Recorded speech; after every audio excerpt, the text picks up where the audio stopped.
You're smart, you got it in the shade. I feel bad for the reserve seats who have to sit down there in the sun. We can move some seats too. Move some extra seats over here to this side. This one.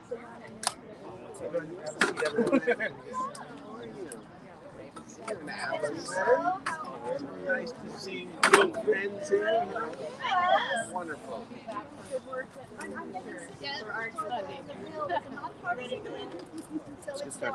Good morning, everyone. How you doing? It's so nice to be out here. So allow me to introduce myself. My name is Megan Van Boris. I am the Creative Economy Manager for the City of Sacramento, and in that capacity, I lead the Office of Arts and Culture. I have a wonderful team who made this event possible today, so I want to thank, in particular, Diana Rufner and Susanna Tu, who've been actively involved in our Arts, Culture, and Creativity Month activities. Couldn't do it without that amazing team. And thanks to all of you for coming out today as we embark on this celebration of arts, culture, and creativity and what it means in our lives and communities. And I will say to you, I don't think there was ever a time when we needed it more activity, more creative activation to help us heal as community. So I'd like to start out actually with a land acknowledgement. Please rise for the opening acknowledgement in honor of Sacramento's indigenous people and tribal lands. To the original people of this land, the Nisenan people, the Southern Maidu, Valley and Plains Miwok, Patwin Winsoon peoples, and the people of the Wilton Rancheria, Sacramento's only federally recognized tribe.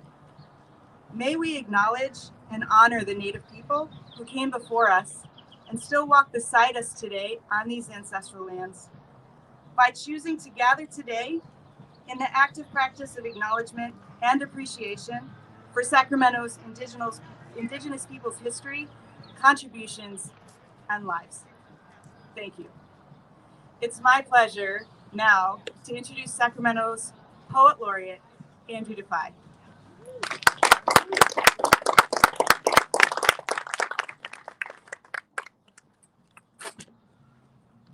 I mean, I like that everybody's standing up, but you can sit down. Thank you.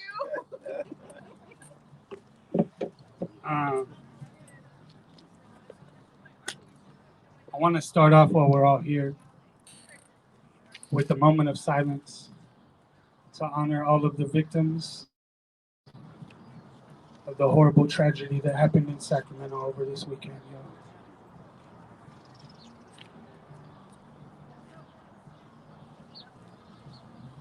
Thank you. Appreciate it. How many of us hold human life sacred? Raise your hands. Better see everybody's hands here. See, moments of silence and reflection are necessary, but so are moments of passion and volume, y'all. They say that each of us dies twice, once when our heart stops, and once the last time that our name is said. So right now, I need y'all to say a name with me. Say the name Melinda Davis. Melinda Davis. Her name was Melinda Davis. She was a 57-year-old unhoused woman who was murdered on Sunday morning. I'm sorry we failed you. Sweetheart, you shouldn't have been out there in the first place. We shouldn't let 57-year-old women sleep on the streets. I can't write about her like a lesson we should have learned already, y'all. I met Melinda on Sunday mornings where the people go to feed our unhoused family members and have every Sunday morning for 13 years, what some people would call religiously. Although so many here have lost their faith, understandably. The article read, one day, Navarro, who was also a freelance photographer, had his camera out when he passed by her, and she asked him if he could take her picture. He said it's a common request from the homeless community. Many told him they don't want to be forgotten. We recognize you, Melinda Davis. Please say her name with me again. Melinda Davis. You won't be forgotten, sweetheart. You shouldn't have been out there in the first place. We shouldn't let our grandmothers sleep on the streets. I can't write about her like a lesson we should have learned already. Her name was Melinda Davis. Say it with me one more time. Melinda Davis. Thanks, y'all. I appreciate you. So we're here to celebrate art, culture, and creativity, right? Yeah. Y'all could sound a little more excited about that, you know what I mean? I know we just got heavy. But this art also helps us heal. That's right. Which is what our city needs right now, more than ever.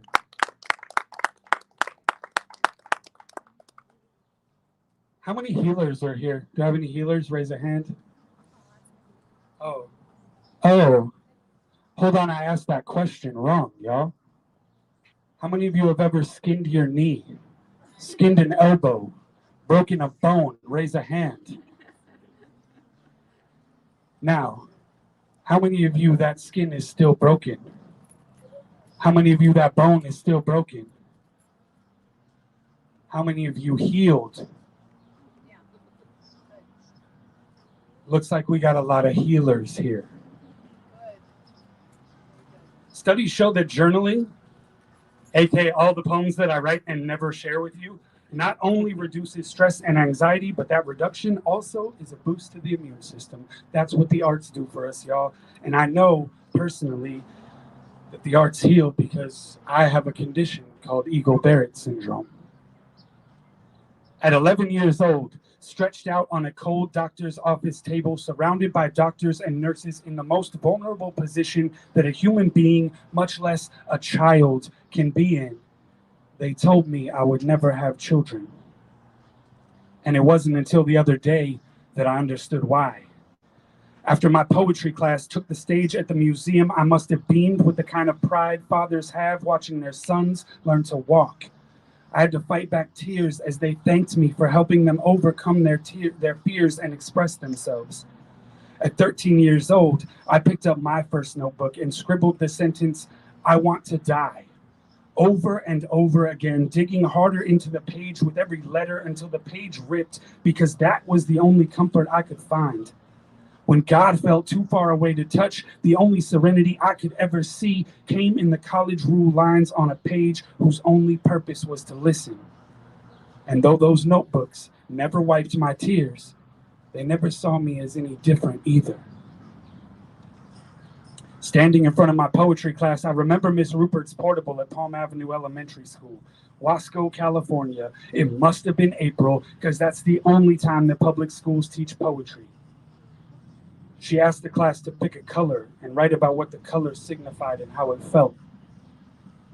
While everyone else wrote about spring greens and sunny yellows, I chose red. The red represented anger, like a volcano exploding. That's all I remember about that poem, that and the way that Miss Rupert looked at me from somewhere between fear and pity and said, "It's a good metaphor, but you should try to be a little happier." So at 27 years old, with no wife, no kids, I watched my poetry class tell a room full of adults how they were Martin Luther King's dream as my chest welled up with pride. A stranger walked up and said, "Those kids really love you." Those words rang in my head all night, replacing the decades-old echo of Dr. Ehrlich's voice cracking as he said, rendering him unable to have children.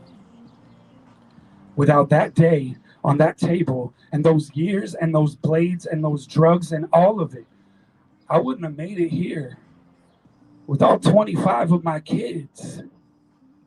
As I walked outside to not have everyone see what an emotional basket case I am, I caught the sun going down as a comforting blue enveloped a radiant orange. And somehow, I hope Miss Rupert hears this when I say that yesterday felt halogenic, so far beyond color that it makes white look black, if that makes any sense at all. And if it doesn't, just wait.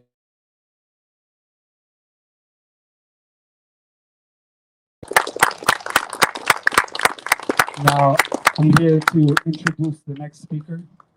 The next speaker is a man who met me, like many of y'all met me, when I came into his workplace and started yelling poetry at him. Y'all give it up for Mayor Terrell Steinberg.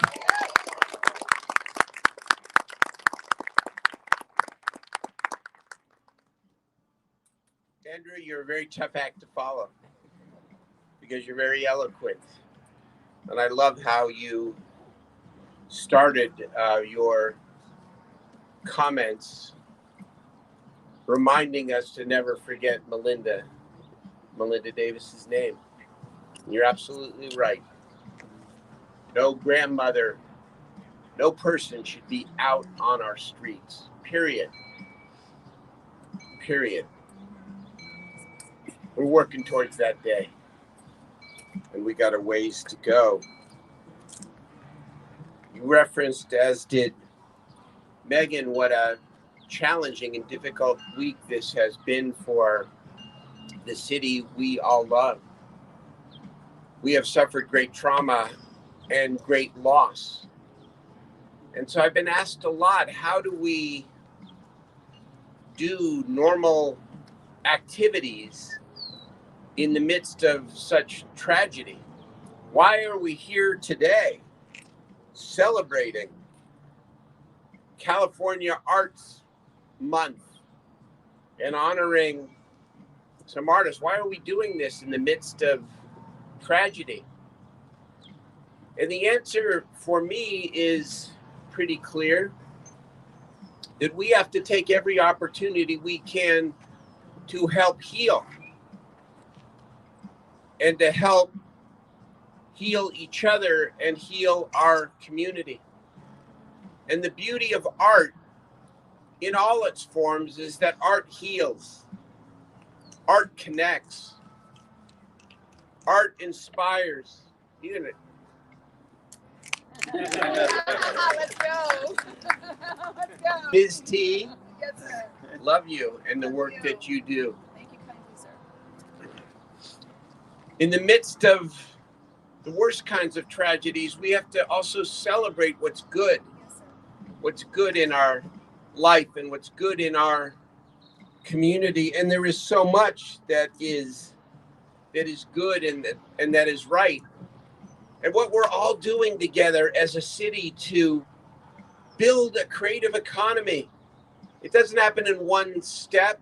It doesn't happen overnight, but every new 10, 20, 30 million dollars worth of investment, every celebration, every opportunity we have to be together and to come together and to celebrate future Olympians like BBoy Morris over here. It's not only a good and a great thing, but it helps us heal.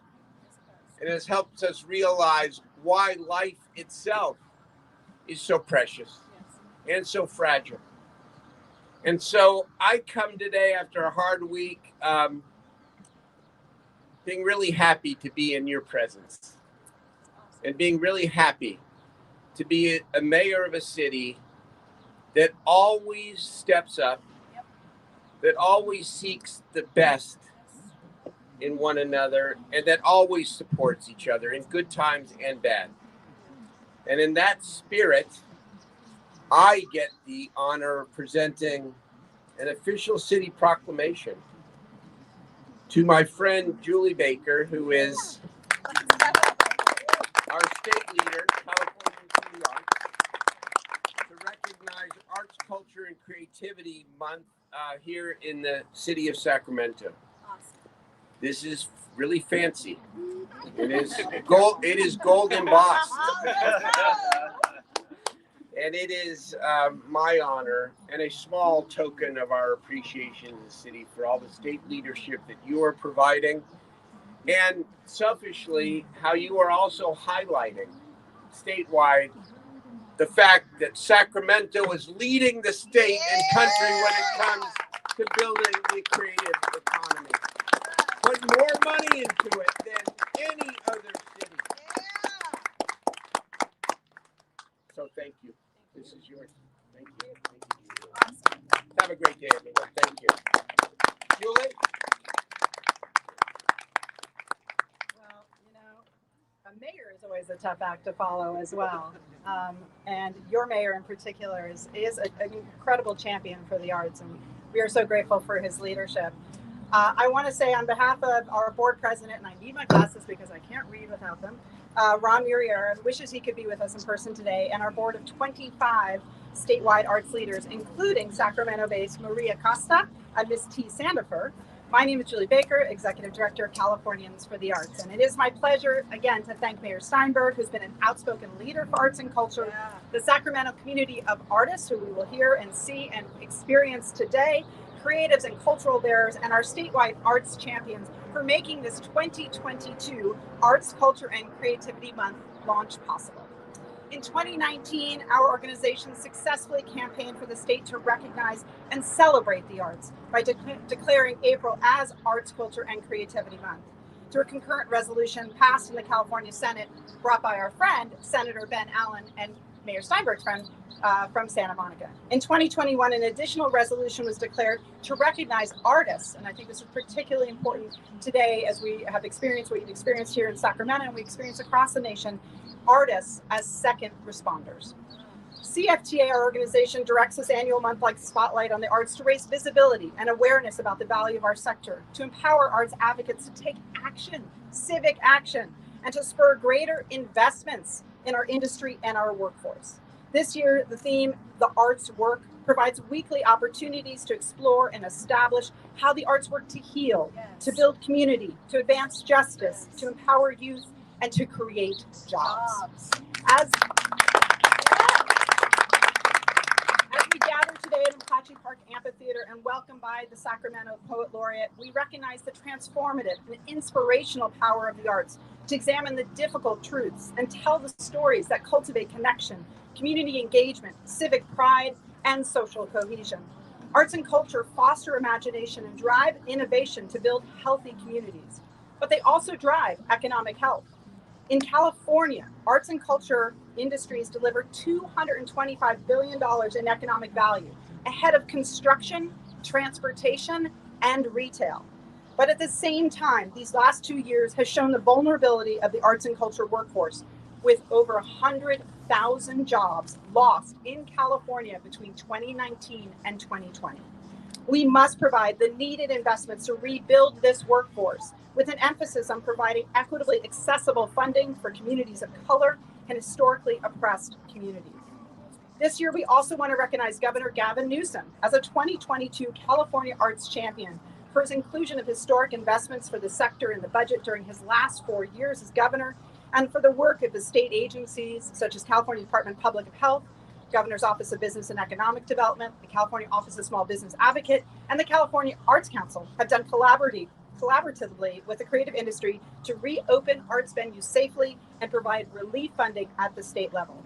Unfortunately, the governor couldn't be with us today. He's traveling out of the country, but he has shared his appreciation in a video that will be available on our own website, and with these comments. Quote, "The arts do something you can't legislate, to help bring us together, to find common ground, to explore different ideas, backgrounds, and perspectives in a way that engages our minds and can bridge so many differences at a time when those differences are expressed so negatively." And his message to all of us ends with, keep creating, keep working, keep inspiring. The arts work for California. So thank you, Governor Newsom. It's really critical to have your leaders believe in what we do and to actually put investments towards it. So we are grateful to the governor and look forward to working with him and the administration to continue the needed investments so artists can keep working for California. So if you believe artists should be centered in community development and given more than applause and exposure, but thriving wage opportunities, and that we should prioritize equitable distribution of increased public funding for the arts, then join us this month and all throughout the year and learn how you can engage to influence the California budget to allocate funding to the creative workforce, arts education, cultural districts, small budget performing arts organizations, museums, and lift the state agency's baseline budget, and I'm going to say this, it's 66 cents right now per capita per person, We need it to be at least $1 for the arts in the state of California. So please, yes, we need at least $1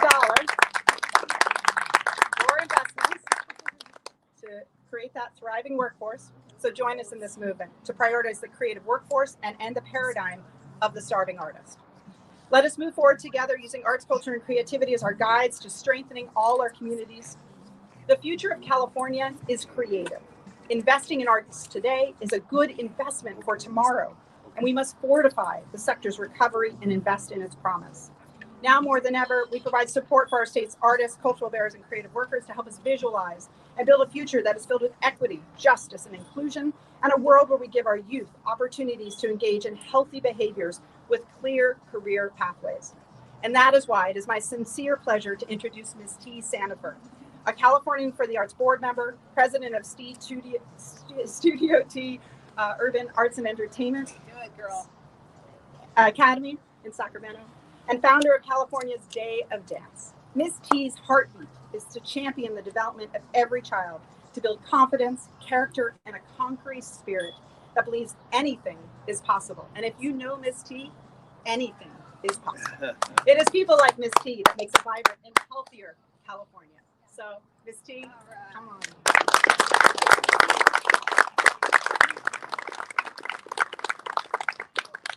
Okay, so before I say anything statistically, I want you to take a moment of listening.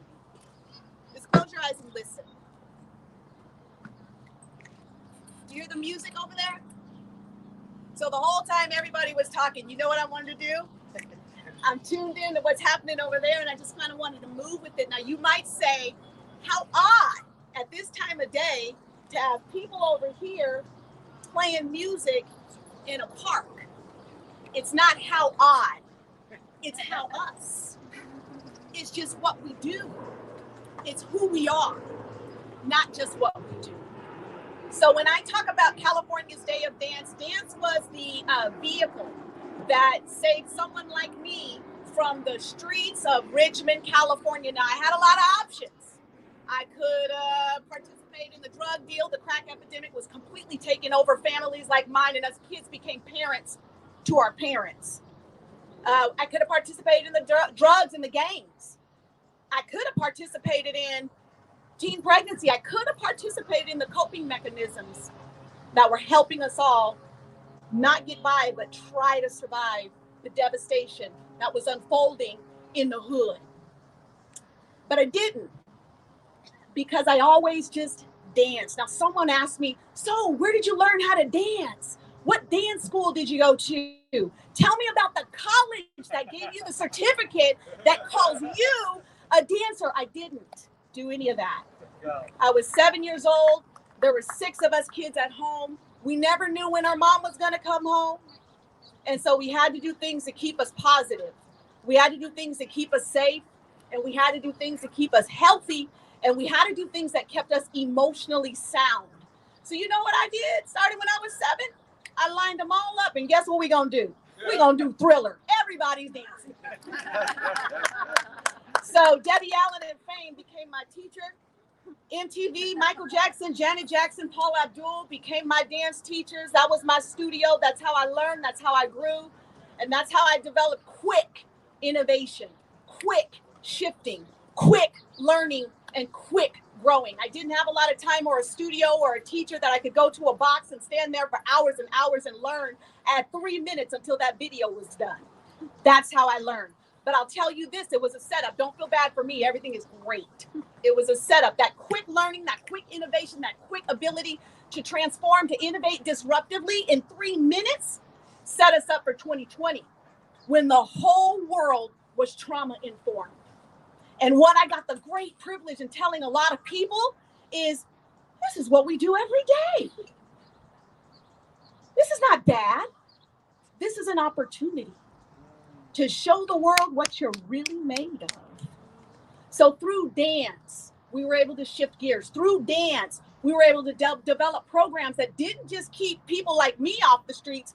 Now the trauma-informed kids went from the 7,000 we were serving locally to 192,000 nationwide. The trauma-informed kids were not trauma-informed kids. They were trauma-informed adults.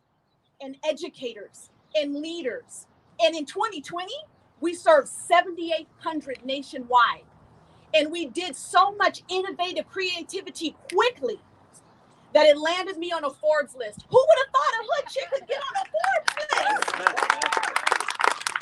And again, I want to rewind. I don't have a certificate, and I didn't learn any of this in a box. Let's go. So when we talk about the arts, I think that we are very privileged to be in a community with leadership that understands it's the out-of-the-box thinking and creativity that doesn't just build innovation that keeps people off the streets, but it's the necessity going forward. Nothing will ever be the same. 2019 will never be again. So if you don't have the arts, I'm concerned about your future. Call me. Yeah.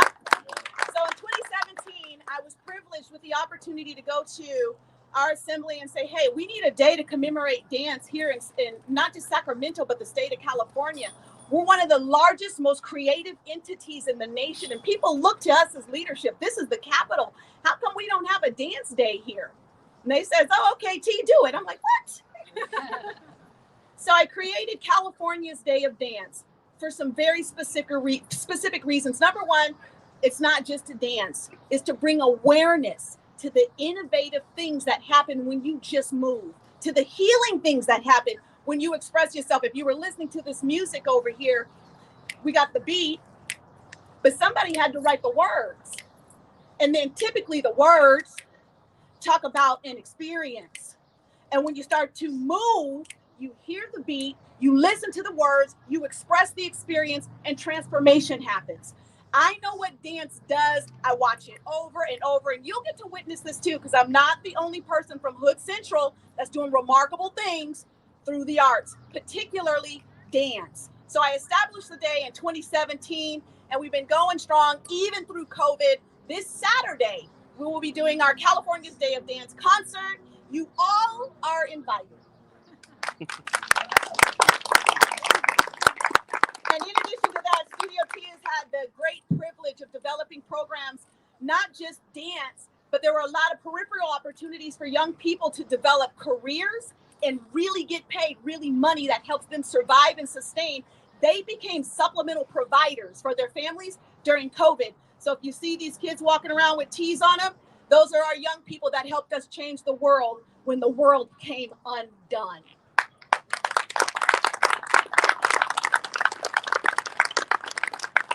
So I know we're all here to celebrate arts, culture, and creativity. And Julie is right. The arts, they work. I'm evidence. You're about to see more evidence, and evidence of that is all around you. So I don't want to hold up the celebration. Will you all join me in welcoming BBoy Morris?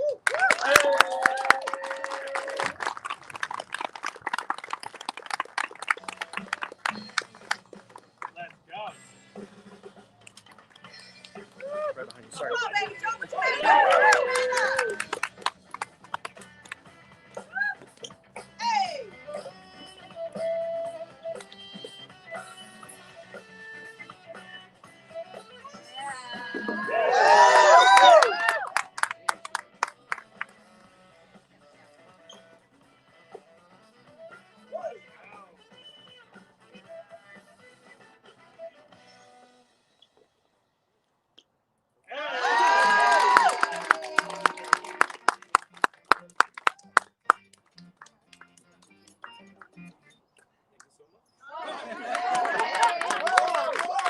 More. Encore. Encore. You want to do one more? Let's do one more. Go ahead. I got you.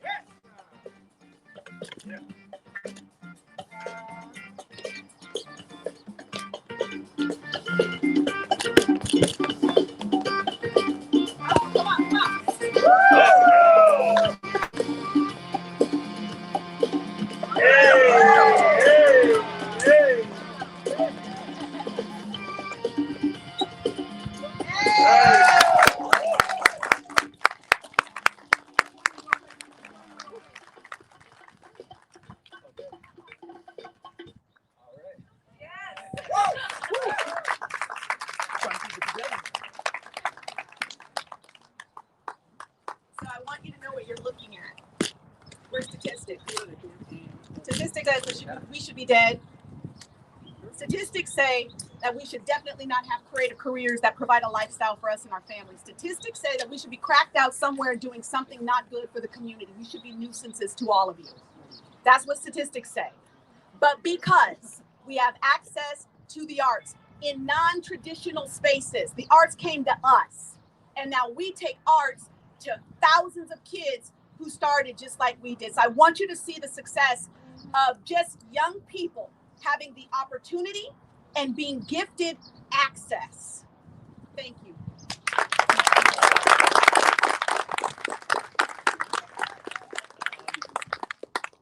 I just want to say, gotta calm down a little bit. I say, I'm not young no more. But, let me just speak from the heart. In wake of the tragedy that happened, this past week or what so, have you not? Programs like this and dancing helped. Yes.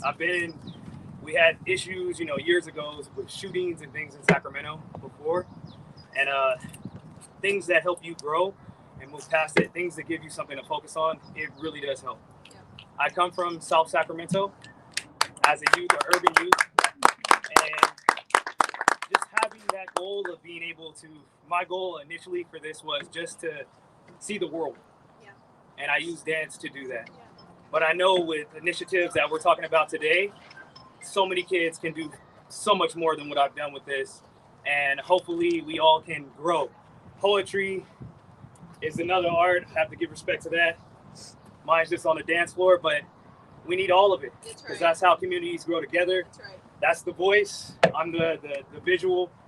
And, and we're all one family when we're under that umbrella of dance, yes, creativity, art. So I just want to say thank you guys for, even watching me, giving us this time of day. And hopefully, something good comes out of this. That's right. Thank you.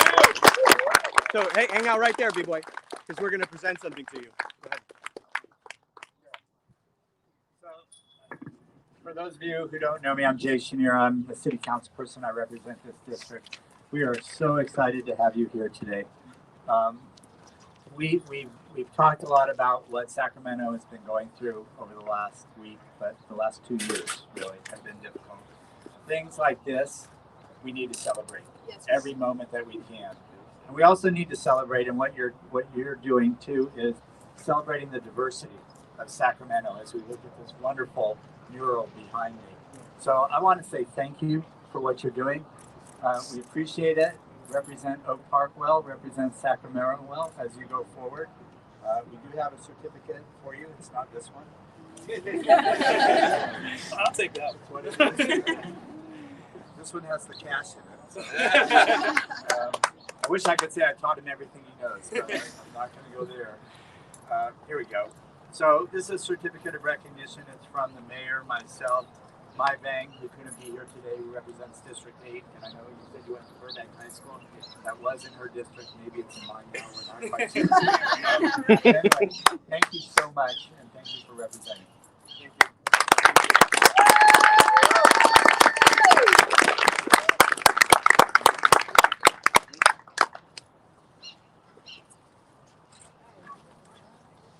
My goodness, it's a hard act to follow on many, many different levels.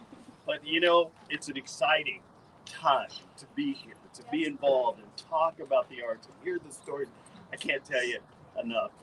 My name is Dr. Steve Wenlock, and I'm the chair of the Arts and Culture and Creative Economy Commission. And we have a number of our commissioners that are also here. So I'm just going to ask them real quickly as impromptu. If you could say your name if you're here as a commissioner, please. Great. Want to come up here? Please, thank you. Great, thank you. Thank you. Great. Great. Wow. It's a hard-working group in the sense about making sure, people always ask, what's our role?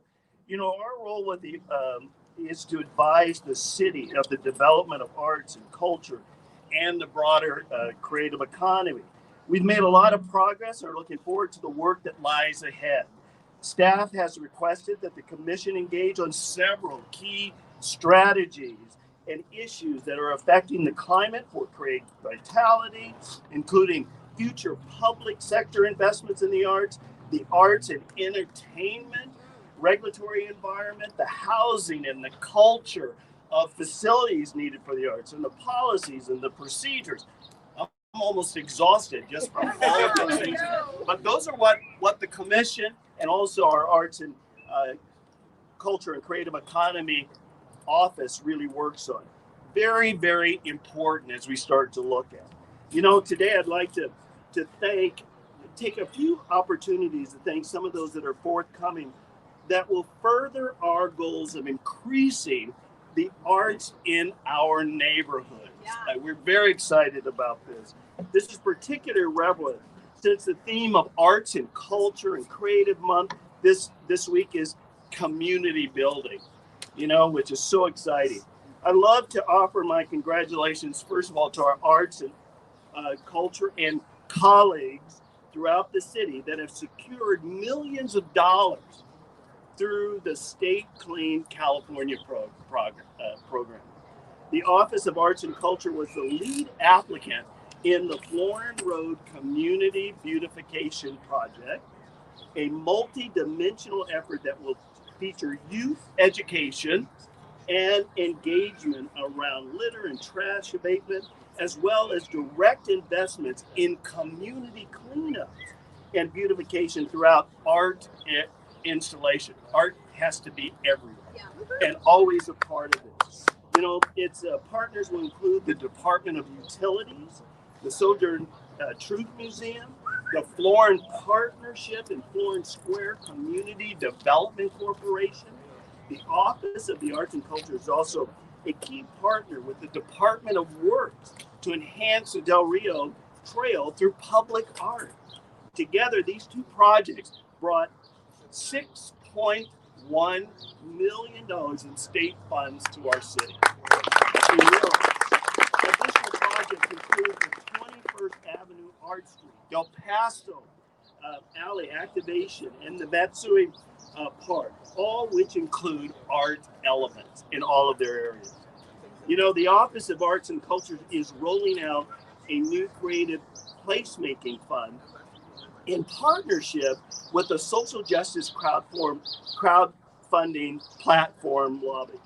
Over the next 12 months, the city will make available matching grants of up to $15,000 for crowdfunding projects led by the community leaders throughout the city, with a particular focus on creative placement and in areas lack more established arts and cultural infrastructure.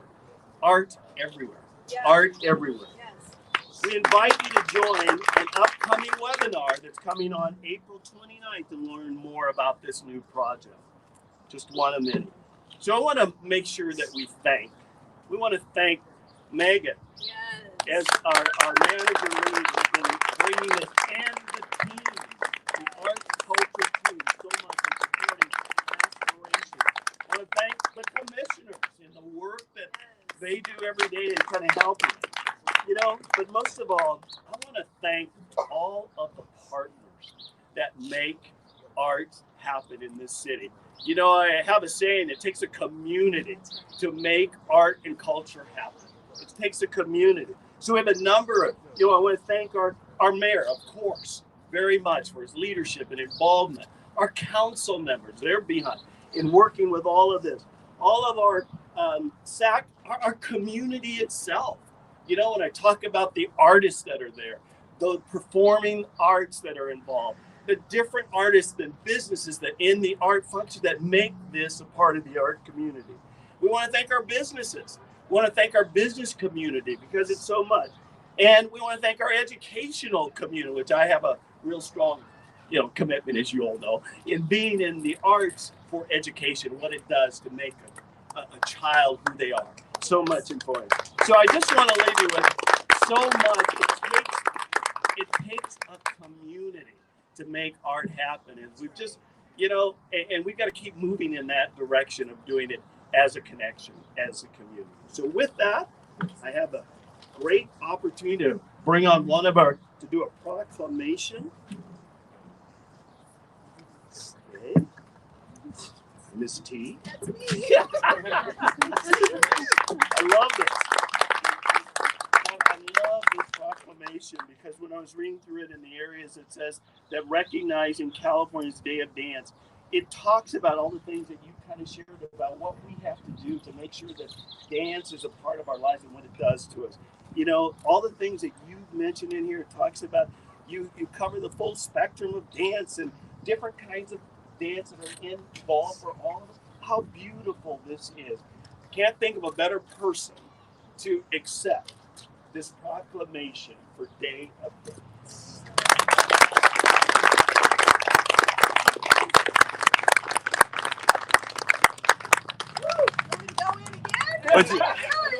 Just Richard Falcone can introduce Teatro Nagual now. Great. Thank you. That's right on my notes. Sorry, Mr. Falcone, that you are my next. I need to introduce you. And again, let me introduce you to our founder and executive director of the Teatro Nagual. Thank you. Do it.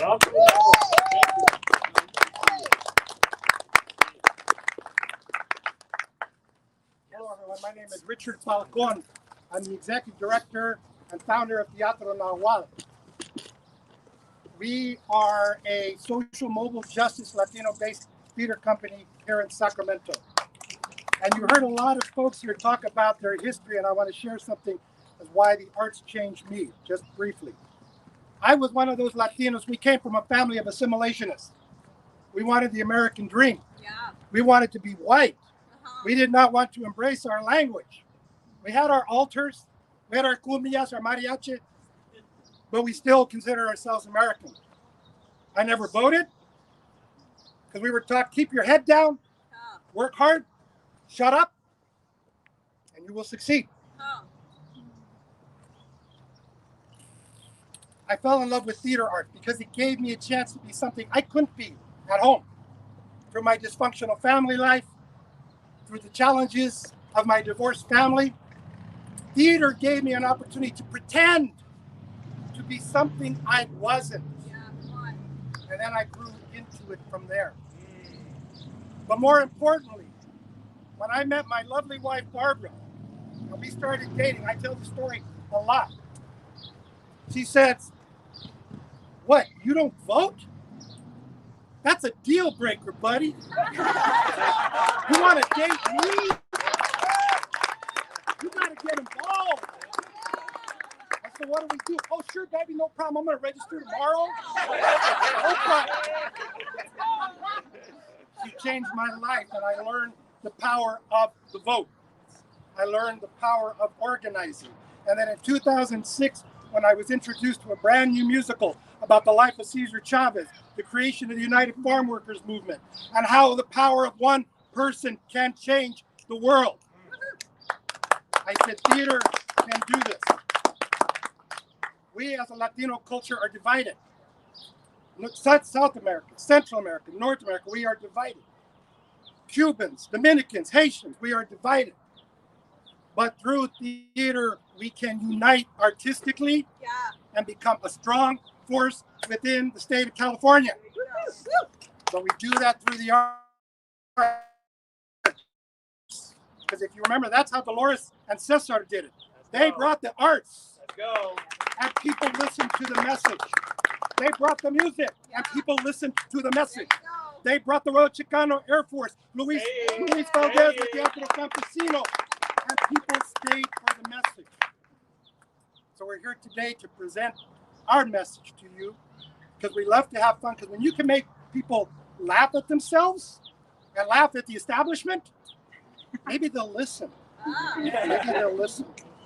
When you can tell stories like those stories of the intersectionality between gender identity and your culture, maybe your adult culture might change and not stigmatize their children so much.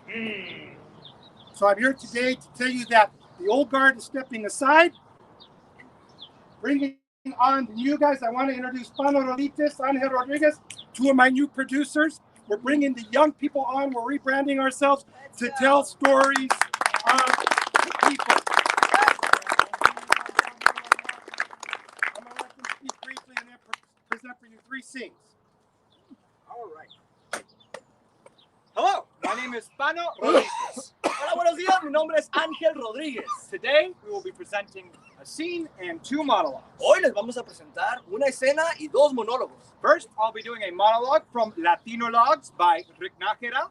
Then we'll be doing a scene from Lydia by Octavio Solis. And then I'll be doing a monologue from Latins Anonymous by Rick Nájera.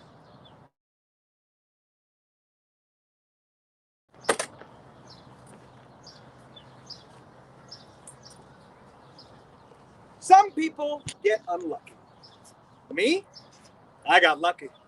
I got well, and now it's my turn to make other Latinos lucky too.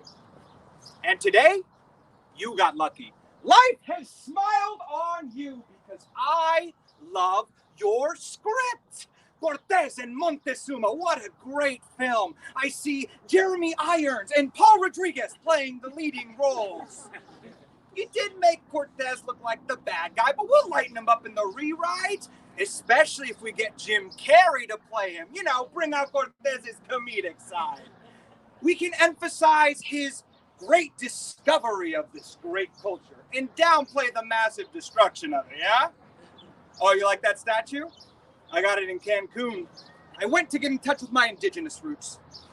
I walked to the top of this newly discovered Mayan pyramid and looked over the forest, and I saw the mist rise up from the trees like my ancestors did thousands of years ago. In that moment, I felt like I belonged to something other than myself. I was touched. That confusion that I feel sometimes vanished. I knew who I was, where I was from, where I was going. I was there, where it all started. And then out of the corner of my eye, I see a little head pop up from the rocks. No one must have seen this guy in thousands of years. I was in awe. Well, my Mayan side was in awe. My Spanish conquistador side thought that would make a neat bookend. So I broke it up and brought it here. Now, let's talk about your script. Let's make Cortes look like the good guy, yeah?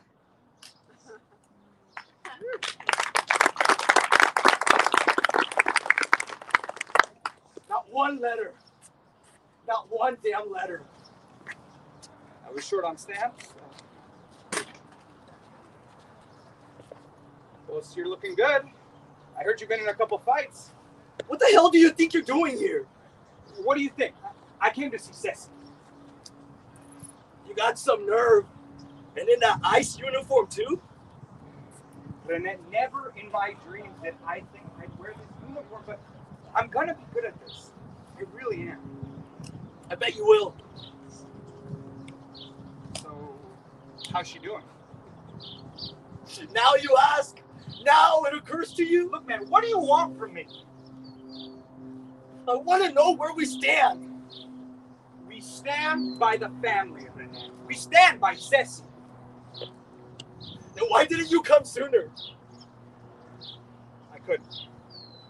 But why? Why? I'm talking to you. When I come near you, everything gets so confused. Things happen way too fast for me. You move at this crazy speed because you're a blaze, essay. You don't care about anyone else. I can't be selfish now. Look at what happened to Ceci. She loved you, essay. She believed in you. Yeah, that's the problem. Everyone believes in me. Is that why you ran? Is that why you didn't come sooner to see how she was? Don't forget where I've been for the past 2 years. What I've gone through, nothing you say trumps that. I've moved on. Don't lay your guilt at my feet. She was crazy for you, Essie. Yeah? She waited years for a letter, a card, anything. How do you know? How do you know? If she can't talk, how do you know that? It's because I stayed. I stayed and I took the heat for you.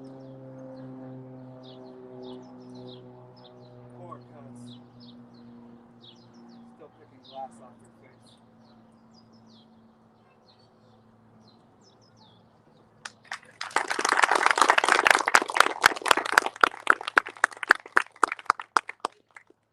I'm Mexican American, and I love food.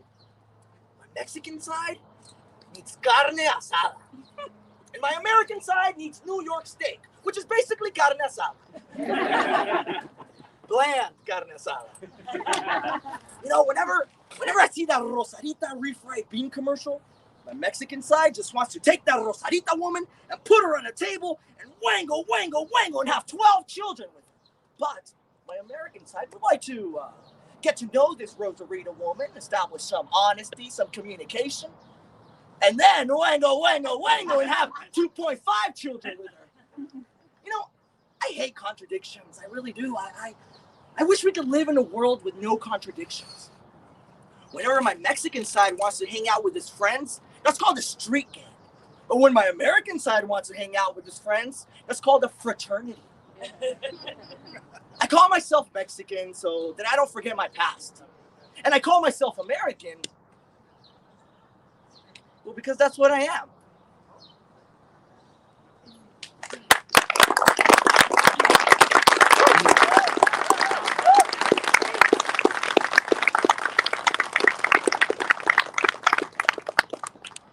Thank you. It's all the way off. Okay. Thank you so much, everybody. We have one last performance for you today, and that was us.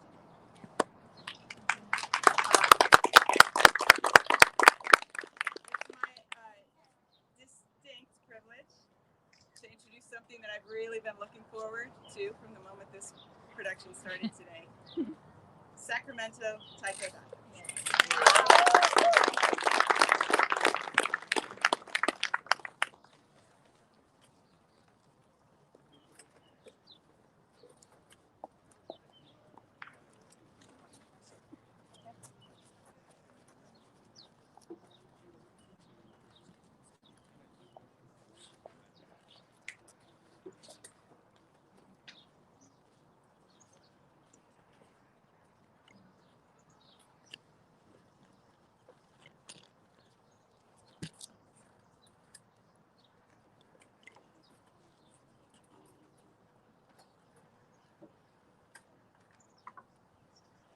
First, thank you for having us.